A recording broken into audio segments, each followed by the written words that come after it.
To all, मैं अनुराग सावा history class के लिए आपका स्वागत करती हूँ।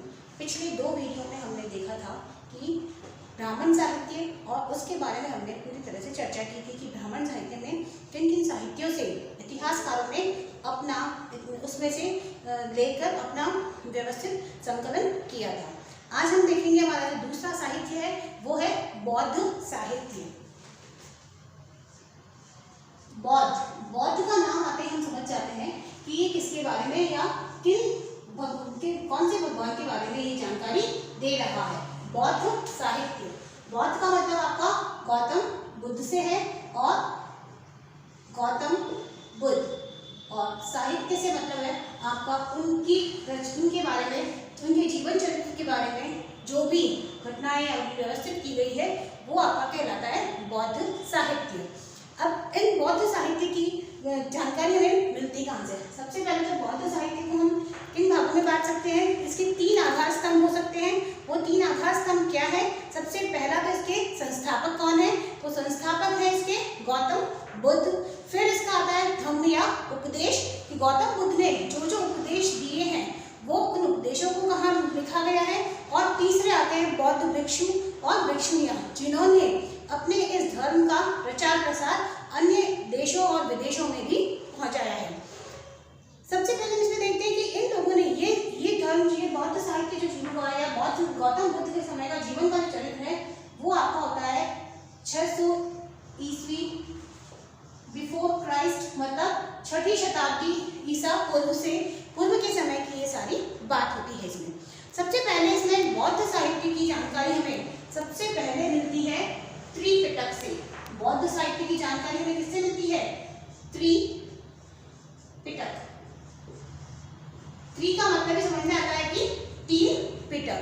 3 पिटक का मतलब इसमें आपको किसके बारे में बताया गया है कि कथा वस्तु किसकी दी गई है? सारी गौतम बुद्ध के बारे में हमें सारा इसमें दिया गया है। शुरू में गौतम बुद्ध ने ये सारी जो बताया है त्रिपिटक के बारे में सारा कथावाचन के रूप में था, लेकिन बाद में उनके शिष्यों ने इसे लिपिबद्ध या इन्हें अपने ग्रंथों के रूप में लिखा है और इन्हीं ग्रंथों को त्रिपिटक के नाम से जाना जाता है।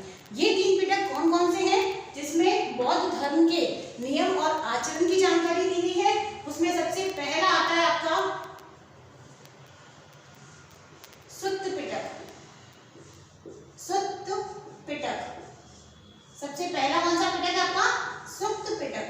इस सुत्त पिटक में आपको किसकी जानकारी दी गई है? इस सुत्त पिटक में आपको बौद्ध धर्म की शिक्षाएं और उनके विचारों और उनके उपदेशों की जानकारी इसमें आपको मिलती है। इसके रचनाकार कौन है? इसकी रचना या लिखने वाले या इसको लिपिबद्ध करने वाले कौन है? इनके गौतम बुद्ध के प्रिय शिष्य आनंद ने इसको लिपिबद्ध किया है। इनके गौतम बुद्ध के प्रिय शिष्य रहे हैं और इन्होंने इसे लिपिबद्ध किया है। उसके बाद इसमें आपको सारी उपदेशों के बारे में बताया गया है और फिर आप इसमें इसके 5 भाग भी बताए गए हैं। इसके कितने भाग बताए गए हैं? 5 भाग। 5 भाग का मतलब इसमें और अलग अलग, जिस तरह से आप बोल सकते हो, निकायों के रूप में इसे बांटा गया है। और वो 5 निकाय कौन कौन से हैं? सबसे पहला निकाय कहलाता है आपका दिग्ग निकाय। कौन सा निकाय? दिग्ग निकाय। निकाय मतलब इसमें जितने भी नियमों के बारे में बताया गया है उसको निकाय कहा गया है, नियम और आचरण को। सबसे पहला है आपका दिग्ग निकाय, दूसरा है आपका मध्यम निकाय, मध्यम निकाय, तीसरा है आपका अंगुत्तर निकाय। इस तरह से ये 5 निकाय दिए गए हैं आपको: दिग्ग निकाय, मध्यम निकाय, अंगुत्तर निकाय, संयुक्त निकाय और लास्ट में आता है आपका खुद्दक निकाय। ये 5 निकाय जिनमें आपको बौद्ध भिक्षुओं के नियम और आचरण के बारे में जानकारी इनमें से आपको मिलती है। और सबसे पहले जो दिग्ग निकाय है इसमें तत्कालीन राजा व राज्यों की जानकारी मिलती है कि उस समय उनका चुनाव कैसे होता था और उस समय की गणतांत्रिक व्यवस्था के बारे में इसमें आपको बताया जाता है। मध्यम निकाय में आपको उस समय जो तत्कालीन राजा थे। तत्कालीन राजा प्रसेनजीत के बारे में इसमें मध्यम निकाय में आपको उसमें जानकारी मिलती है। प्रसेनजीत मध्यम में इसमें आपको तत्कालीन राजा प्रसेनजीत की जानकारी आपको इसमें मिलती है। उसके बाद आपका अंगुत्तर निकाय जो सबसे मेन निकाय है, इसमें सबसे मोस्ट इंपॉर्टेंट निकाय कौन सा है? अंगुत्तर निकाय है। इस अंगुत्तर निकाय में 16 महाजनपदों की जानकारी मिलती है। कितनी? 16 महाजनपद। इसका मतलब ये उस समय की राजनीतिक व्यवस्था को हमें दर्शाता है कि उस समय कितने थे? 16 महाजनपद थे। और इन 16 महाजनपदों की राजनीतिक आर्थिक जो भी व्यवस्था थी उसके बारे में हमें इसमें जानकारी मिलती है। उसके बाद आपके इसमें ऐसा लिखा गया है, अंगुत्तर निकाय में ऐसा लिखा गया है कि यहाँ पर जो गौतम बुद्ध ने ऐसा कहा है कि यहाँ पर जो कोई भी संघ या कोई भी व्यक्ति है जो संघ में प्रवेश करता है, अगर वो संघ में प्रवेश ले लेता है तो उसके जाति और वर्ण दोनों ही समाप्त हो जाते हैं और वो किस धर्म का हो जाता है, फिर वो एक बौद्ध धर्म का व्यक्ति बन जाता है। उससे बाद में कोई नहीं पूछेगा कि वो किस जाति का या किस धर्म का वो है।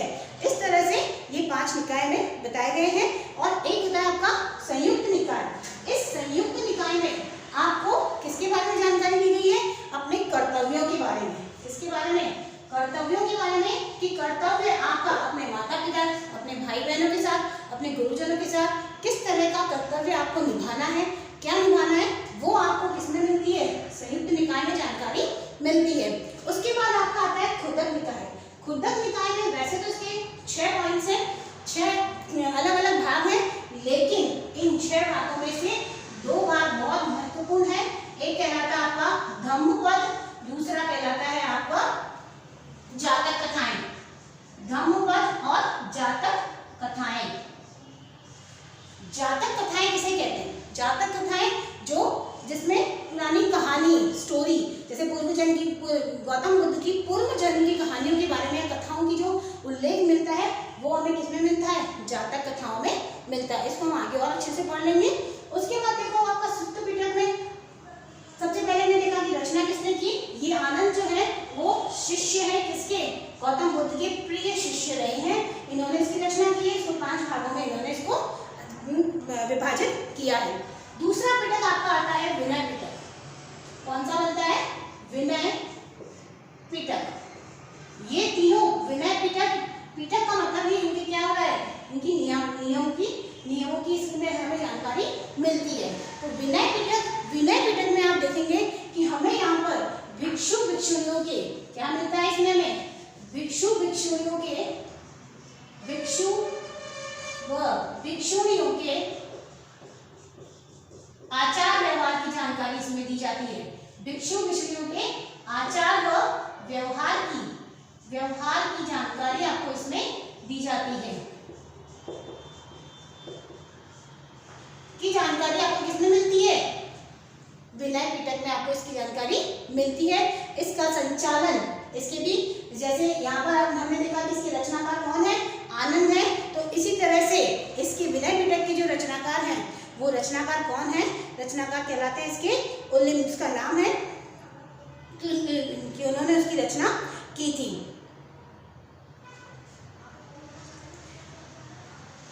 इसके बाद इसमें हमने देखा था कि इसमें अलग अलग आचार व्यवहार की जानकारी इसमें भी मिलती है।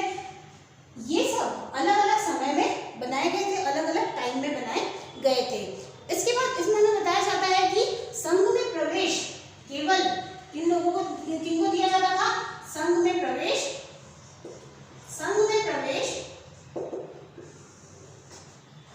15 वर्ष के, संघ में प्रवेश 15 वर्ष की आयु, 15 वर्ष की आयु में माता पिता की अनुमति से, जो अपनी इच्छा से, अपने पेरेंट्स की अनुमति से वो लोग यहाँ पर प्रवेश करते थे और उन्हें 10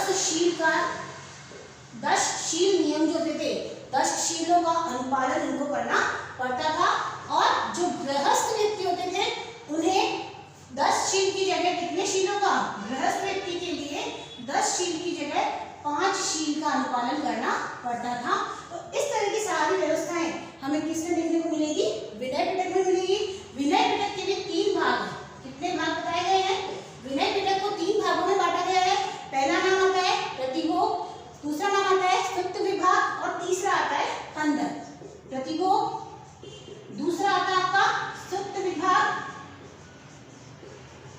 सुक्त विभाग। और तीसरा आता है आपका खंडक। खंडक, अब आप इसमें कंफ्यूज नहीं होना है, खंडक और यहाँ पर है खुदक। तो मेन एप्लीकेशन में पूछा जाता है कि बात धर्मोपद या जातक कथाएं किसमें है, तो आपको बताना है खुदक निकाय। ये खुदक निकाय किसमें है, सुक्त पिटक में है। इसी तरह से आपसे धर्मोपद के बारे में पूछा जा सकता है 16 महाजनपदों का उल्लेख किसमें मिलता है, 16 महाजनपदों का उल्लेख कहाँ मिलता है, अंगुत्तर निकाय में। अंगुत्तर निकाय किसमें है, तो सुक्त पिटक में है। तो आपको इनके बारे में बताना है। विनय पिटक है, विनय पिटक में आपको किसकी जानकारी मिलती है, भिक्षुओं भिक्षुणियों के आचार व्यवहार की जानकारी मिलती है। फिर आपका लास्ट आता है तीसरा, अभिधम्म पिटक। अभिधम्म पिटक, अभिधम्म पिटक में दार्शनिक विचारों के बारे में हमें बताया गया है। अभिधम्म पिटक में किसकी जानकारी है, बौद्ध धर्म के दार्शनिक विचारों की, मीन्स बौद्ध के दार्शनिक विचारों की जानकारी हमें, बौद्ध के या गौतम बुद्ध के दार्शनिक विचारों की जानकारी हमको इसमें मिलती है। गौतम बुद्ध के दार्शनिक विचारों की जानकारी हमें किसमें मिलती है, अभिधम्म पिटक में मिलती है। विचारों की जानकारी हमें इसमें मिलती है। और ये किस समय में हुआ था, और अभिधम्म पिटक में जानकारी हमें इसकी मिलती है। इस तरह से अलग अलग, और इसके भी 7 भाग हैं। अगर हम इसको देखें तो इसके भी कितने भाग हैं, 7 भाग हैं। इसको मैं इरेज कर देती हूँ। इसके भी कितने भाग हैं, इसके 7 भाग हैं। और इन अलग अलग नामों से उनको भी जाना जाता है, जिसमें हमें महात्मा बुद्ध की अलग अलग रचनाओं के बारे में जानकारी मिलती है। उसके बाद आपके पास आती है ये 3 पिटक समझ में आना चाहिए कि हमें सुक्त पिटक मेन, क्योंकि ये बौद्ध साहित्य के मेन है, मेन ग्रंथ है सुक्त पिटक, विनय पिटक और अभिधम्म पिटक।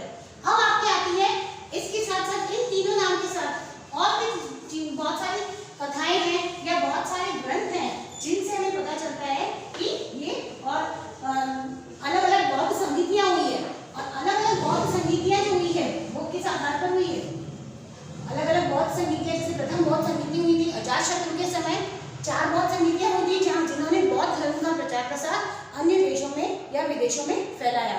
किन किन देशों में हमारे बौद्ध धर्म का प्रचार है, जो हमारे पश्चिमी मध्य एशिया है, तिब्बत, चीन, पश्चिमी मध्य एशिया, जापान, ब्रह्मांड, श्रीलंका, इन आदि देशों में अलग अलग जगह जा जाकर इन लोगों ने प्रचार प्रसार किया है। 4 बौद्ध संगीतियां हुई हैं। सबसे पहली बौद्ध संगीति अजातशत्रु, राजा अजातशत्रु के समय में हुई है। दूसरी अजातशत्रु के समय में राजगृह में हुई। दूसरी बौद्ध संगीति कालाशोक के समय वैशाली में हुई। तृतीय बौद्ध संगीति, जो तीसरी बौद्ध संगीति है, वो बौद्ध संगीति अशोक के समय में हुई थी। और चतुर्थ बौद्ध संगीति वो किसके समय में हुई थी, कनिष्क के समय में हुई थी। अब बौद्ध साहित्य जो है वो 2 भाषाओं में लिखा गया है। पहला पाली भाषा और दूसरा संस्कृत भाषा। किस किस में लिया गया है, पाली भाषा और संस्कृत भाषा में लिखा गया है। 3 बौद्ध संगीतियों तक तो ये पाली भाषा में ही चलता रहा। बौद्ध संगीतियों तक तो पाली भाषा में चलता रहा, लेकिन चतुर्थ बौद्ध संगीति के समय, चतुर्थ बौद्ध संगीति जो कश्मीर में हुई थी, जो कनिष्क के समय में हुई थी, उस चतुर्थ बौद्ध संगीति में चतुर्थ भाषा संस्कृत भाषा में से लिखा गया था। सुक्त पिटक, 3 पिटक के नाम हम यहाँ वापस लिख लेते हैं। विनय पिटक, तीसरा आपका आता है अभिधम्म पिटक। अभिधम्म पिटक, इसमें उपदेशों के बारे में बताया गया है। इसमें आचार व्यवहार भिक्षुणियों के, ठीक है, इस तरह की इसमें भी जानकारी मिलती है। उसके बाद हम आते हैं जातक ग्रंथों में। जातक ग्रंथ मतलब जातक कथाएं, क्या बोल सकते हैं इनको, जातक कथाएं। जातक कथाएं जो हमने अभी देखी थी, खुद्दक जो निकाय था, उस खुद्दक निकाय का एक भाग था जातक कथाएं। और ये जातक कथाएं ये गौतम बुद्ध के पूर्व जन्मों की कहानियों पर आधारित है। इसकी भाषा पाली भाषा है पाली भाषा में लिखा गया है और इसमें अलग अलग जो इतिहासकार है वो अलग अलग संख्या बताते हैं कि इन जातक कथाओं की संख्या कितनी है। जातक कथाओं की संख्या कहीं आपको 549 बताई जाती है तो कहीं आपको 550 मीन्स अलग अलग हो सकती है। कोई आप जरूरी नहीं कि आप उसको वो सेम माने, लेकिन ये किस रूप में लिखा गया है, ये गद्य व पद्य दोनों ही तरीके से इसको लिखा गया है। गद्य पद्य दोनों ही तरीके से इसमें इसको दर्शाया गया है। जातक कथाएं भाषा पाली है, संख्या 549 या कहीं कहीं आपको 550 भी मिल सकती है। गद्य और पद्य साहित्य में इसमें इसको गद्य पद्य साहित्य से इसमें इसको आप बता सकते हो कि इसमें इसका लिखा गया है। फिर आपका इसमें जातक कथाओं के अलावा ही और भी कथाएं होती है या और भी चीजें जिससे पता चलता है कि आपकी ये गौतम बुद्ध की जीवन के चरित्र के बारे में। वो है आपका नंबर 1 पे जातक कथाएं हैं, नंबर 2 पे है मिलिंद पन्हो। मिलिंद पन्हो, मिलिंद पन्हो एक ऐसा साहित्य है जिसमें आपको उस समय जो यूनानी आक्रमणकारी या यूनानी राजा मिनेंडर थे, उन्होंने उनकी और जो यहाँ इसके नागसेन थे और उनकी जो यहाँ के राजा नागसेन थे, रचनाकार इसके रचनाकार जो थे नागसेन, उसकी इन दोनों के मध्य बीच वार्ता इसमें लिखी गई है। तो मिलिंद पन्हो की रचनाकार कौन है? मिलिंद पन्हो के रचनाकार है नागसेन। नागसेन व यूनानी आक्रमणकारी, नागसेन इसमें किसके बारे में बताया गया है? नागसेन व यूनानी आक्रमणकारी या यूनानी राजा कुछ भी बोल सकते हो, क्योंकि उस समय हमारे देश में दो राजाओं का आक्रमण हुआ करता था। उसमें से एक था यूनानी आक्रमणकारी मिनेंडर। कौन था वो? यूनानी आक्रमणकारी मिनेंडर। इनके बीच वार्ताओं की जानकारी हमें इसमें मिलती है। मिनेंडर इसकी भी, इन दोनों की जानकारी हमें इसमें देखने को मिलती है।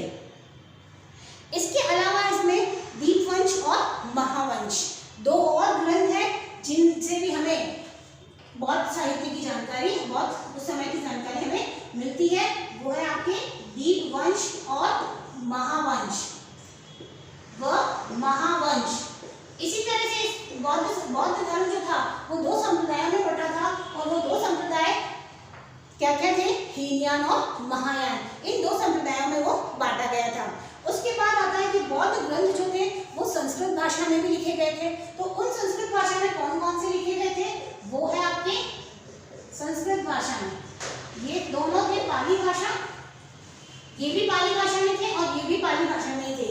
लेकिन ये भी आपका कौन सी थी?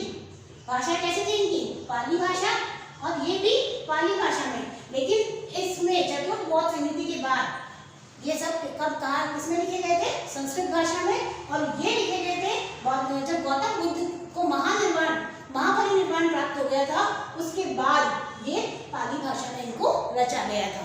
अब संस्कृत भाषा में जो लिखे गए थे उसमें एक था, सबसे पहला था ललित विस्तार। सबसे पहला था आपका ललित विस्तार। ठीक है, संस्कृत भाषा में जिसको लिखा गया था वो था सबसे पहला आपका ललित विस्तार। इसके रचनाकार थे हरिभद्र। इसके रचनाकार कौन थे? हरिभद्र रचनाकार। इसके रचनाकार रहे हैं हरिभद्र। और इस ललित विस्तार को एक व्यक्ति है, उन्होंने जो नाम दिया था वो है light of Asia. Light of Asia के नाम से इसको जाना भी जाता है। लाइट ऑफ एशिया के रूप में इसे जाना जाता है। और इसके बाद इसमें किसके बारे में है? गौतम बुद्ध के जीवन चरित्र पर आधारित है। ये किस पर आधारित? गौतम बुद्ध के जो शक्तियां हैं दैवीय शक्तियों के रूप में या उसके रूप में से इस समय में उन्हें क्या मान लिया जाएगा? भगवान के रूप में उन्हें माना जाने लगा। मतलब इन्हें दैवीय शक्ति के रूप में इनकी पूजा की जाने लगी। इस समय में दैवीय शक्ति के रूप में क्या होने लगी? इनकी पूजा होने लगी। तो ललित विस्तार में हमें पता चलता है कि उनके हरिभद्र हैं, लाइट ऑफ एशिया के रूप से इसमें इसको बोला जाता है। और दैवीय शक्ति के रूप में इसकी चर्चा या इसकी देवी शक्ति के रूप में उस समय से गौतम बुद्ध को देवता मानकर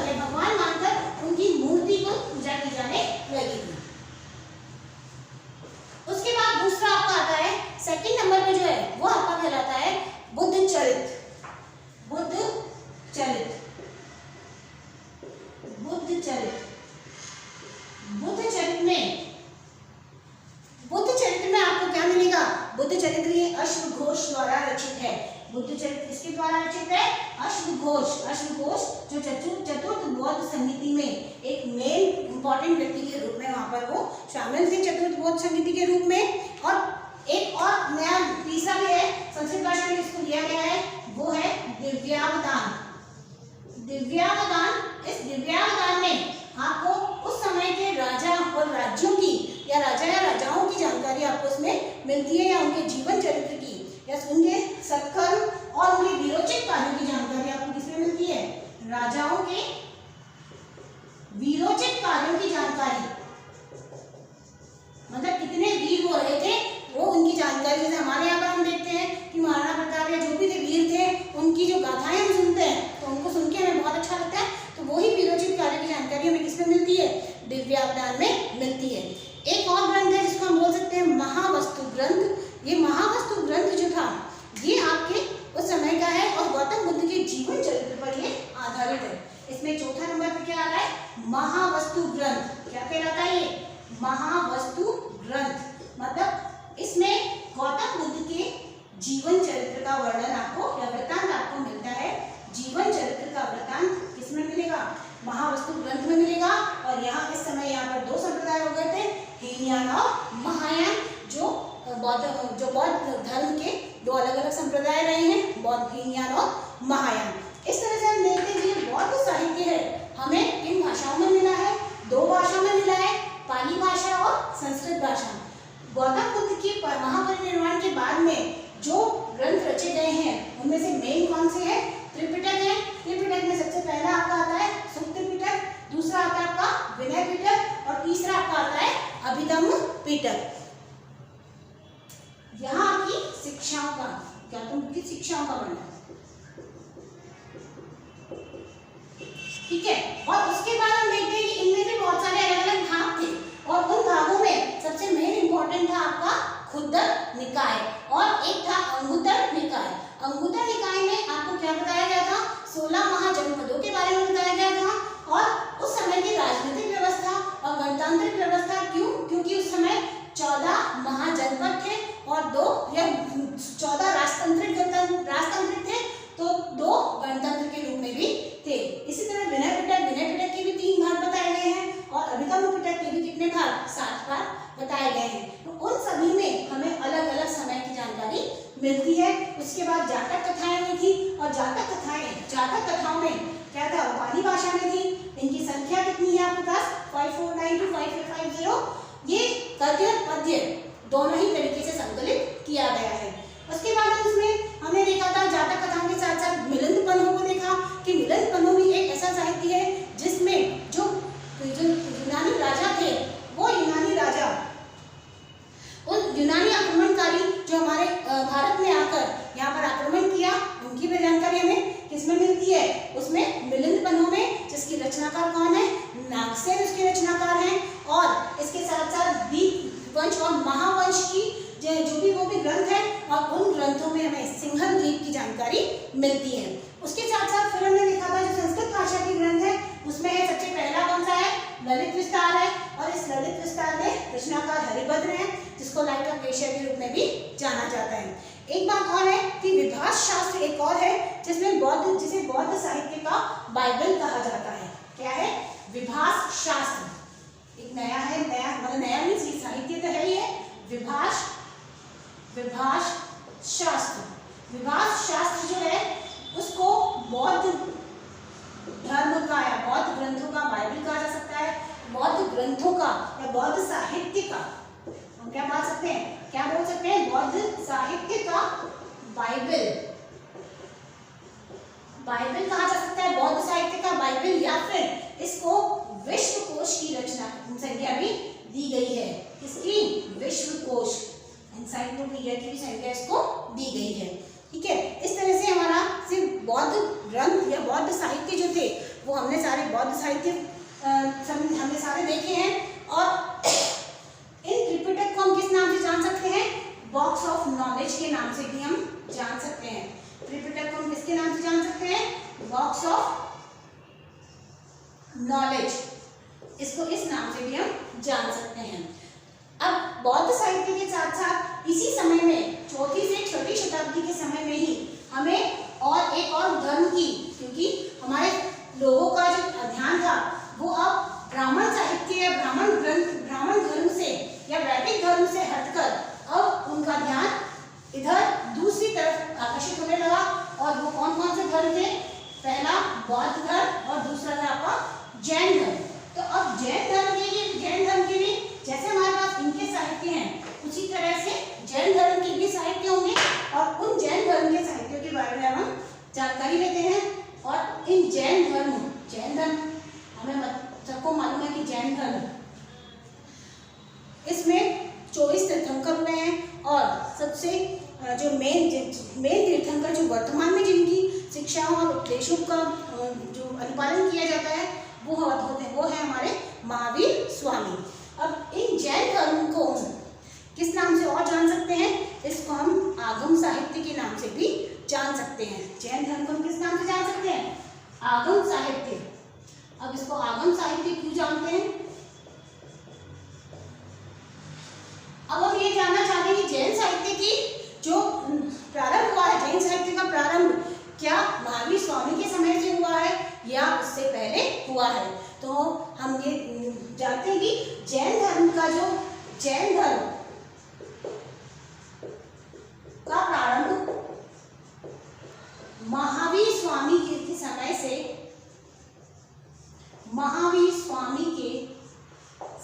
से नहीं हुआ है। मतलब ये जैन साहित्य जो भी है वो क्या है? महावीर स्वामी के समय से नहीं हुआ है, नहीं हुआ है, क्योंकि महावीर स्वामी से पहले 23 तीर्थंकर और आ चुके हैं। इसलिए अब हमने माना कि जो जैन धर्म का प्रारंभ है वो महावीर स्वामी के समय से नहीं हुआ है, लेकिन वर्तमान में जो प्रचलित जैन धर्म है उसमें जो प्रचलित है वो महावीर स्वामी की शिक्षाओं या उनके ऊपर ही आधारित है, या महावीर स्वामी के धर्म एवं दर्शन पर ही आधारित है।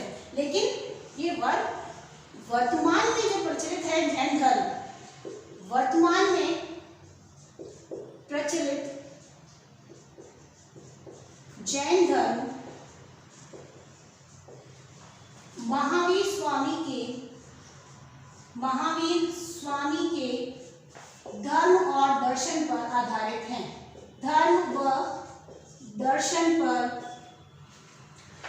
आधारित है, या उन्हीं की शिक्षाओं को माना जाता है। उन्होंने जो बताया है आज वर्तमान में सभी लोग उसी की अनुपालना कर रहे हैं। तो जैन साहित्य को हम आगम साहित्य के नाम से भी जानते हैं। ये भी महावीर स्वामी की मृत्यु के बाद ही इसका निर्माण हुआ है और ये पाटलिपुत्र में इसका निर्माण हुआ है। इसकी जो भाषा है वो भाषा, इसको भी अलग अलग भाषा में लिखा गया है। इसकी भाषा एक कहलाती है अर्धमागधी भाषा कहलाती है। कैसी भाषा कहलाती है इसकी? अर्धमागधी, मतलब मगध के समय में हुआ था तो अर्धमागधी इसकी भाषा कहलाती है। अब हम देखते हैं कि अब ये भी साहित्य है, तो साहित्य भी हमें किसी न किसी नाम के रूप में हमें इसको भी मिले होंगे। तो वो क्या कहलाते हैं? इसके दो हैं, एक तो आगम साहित्य या आगम ग्रंथ, या फिर दूसरे हैं इसके जैन ग्रंथ या जैन साहित्य। तो आगम ग्रंथों को जैन साहित्य, इस जैन साहित्य को हम दो भागों में बांट सकते हैं और इसमें पहला भाग है आपका, कौन सा है? पहला भाग है आपका आगम, क्योंकि महावीर स्वामी की इन शिक्षाओं को आगम ग्रंथ के नाम से जाना जाता है, इसलिए इसे आगम साहित्य के नाम से भी जानते हैं। तो पहले हैं आपके आगम ग्रंथ, और ये ग्रंथ आपके टोटल कितने हैं? 46। कितने हैं ये? 46 ग्रंथ हैं और ये चौथी शताब्दी से BC से, ठीक है, BC से 6वीं BC तक आपको इनका प्रचार प्रसार आपको मिलता है। तो इसमें आपको क्या मिलता है? सबसे पहले इनको आगम ग्रंथ को कितने पार्ट मिले आपको? 46 इसके पार्ट मिले हैं और इन 46 पार्ट में हम देखते हैं कि कितने भागों में इसका किया गया है। सबसे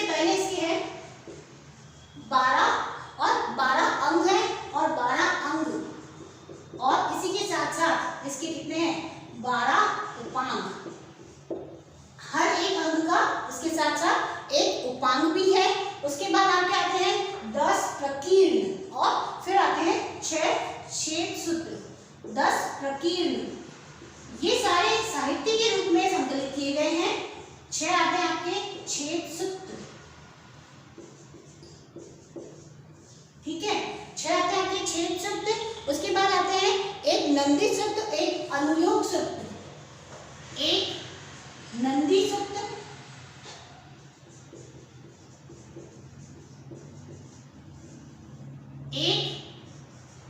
एक आपका आता है अनुयोग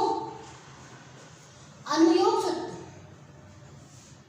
अनुयोग द्वार, सॉरी अनुयोग द्वार, एक आपका आता है अनुयोग द्वार, और एक लास्ट है आपका, वो कितने हैं, वो आपके 4 मूल मंत्र, सॉरी 4 मूल मंत्र।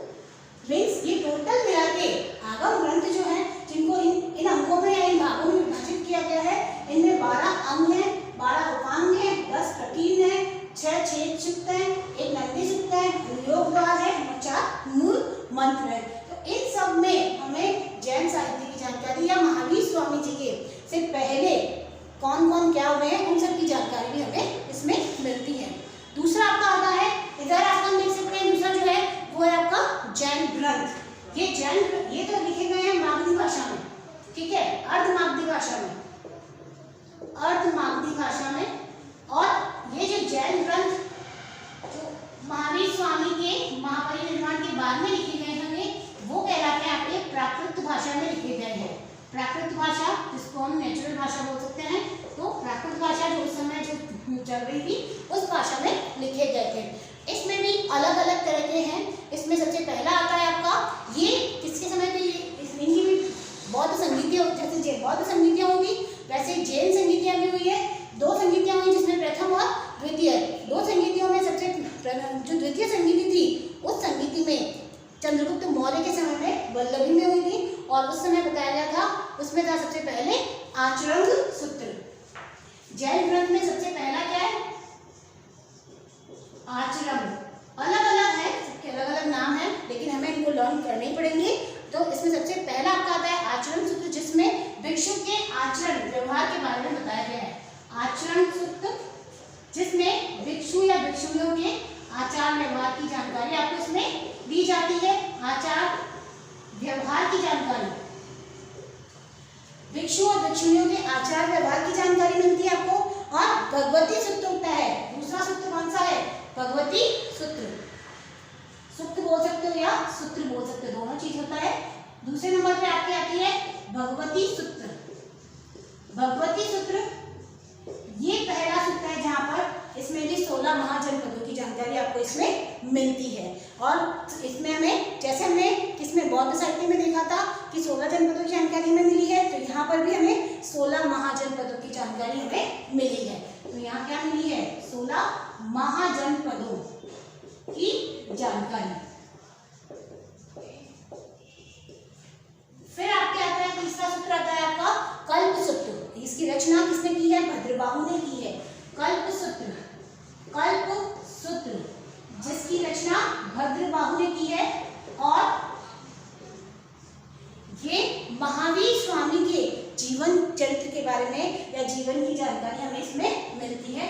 महावीर स्वामी के जीवन के बारे में हमें इसमें जानकारी मिलती है। फिर आपका आता है भद्रबाहु चरित्र। भद्रबाहु चरित्र, भद्रबाहु चरित्र, और इस भद्रबाहु चरित्र में हमें चंद्रगुप्त मौर्य के समय की जानकारी कि इस समय में किस प्रकार की शासन व्यवस्था, किस प्रकार की अर्थव्यवस्था, धर्म व्यवस्था कैसी थी, उन सब की जानकारी हमें किसमें मिलती है, ये भद्रबाहु द्वारा ही रचित है। और ये चंद्रगुप्त मौर्य के समय का, तत्कालीन समय में कौन राजा थे, चंद्रगुप्त मौर्य। इस तरह से हमें अलग अलग ग्रंथों से अलग अलग समय के राजा महाराजाओं की, अलग अलग समय के धार्मिक, सामाजिक, आर्थिक सभी प्रकार की जानकारी हमें अलग अलग साहित्यों से मिलती है, जिसमें हम 3 साहित्यों को मिलाते हैं, ब्राह्मण साहित्य, बौद्ध साहित्य और जैन साहित्य। जैन साहित्य में हमने देखा कि ये आगम ग्रंथ और जैन ग्रंथों के नाम से जाने जाते हैं। आगम ग्रंथ में हमने देखा कि इनमें क्या क्या है, 12 अंग, 12 उपांग, 10 प्रकीर्ण, 6 छेद सूक्त, एक नंदी सूक्त, एक अनुयोग द्वार और 4 मूल मंत्र। टोटल अगर हम इसको काउंट करेंगे तो आपके कितने बन जाते हैं, ये 46 बन जाते हैं। 24, 34, 34, ठीक है, 44 एंड 46, ठीक है, ओके। नाउ जैन ग्रंथ में आचरण सूत्र, आचरण सूत्र जिसमें भिक्षुओं के आचरण विभाग की, भगवती सूत्र जिसमें 16 महाजनपदों की जानकारी जिससे जानवा की राजनीति का पता चलता है, कल्प सूत्र में भद्रबाहु द्वारा लिखित है और ये भद्रबाहु चरित्र भी चंद्रगुप्त मौर्य के समय लिखा गया है। इस प्रकार हमें इन साहित्यों से क्या पता चलता है, उस समय की जानकारी, ताकि हमें क्रमबद्ध तरीके से जो जानकारी मिली है वो इन्हीं साहित्यों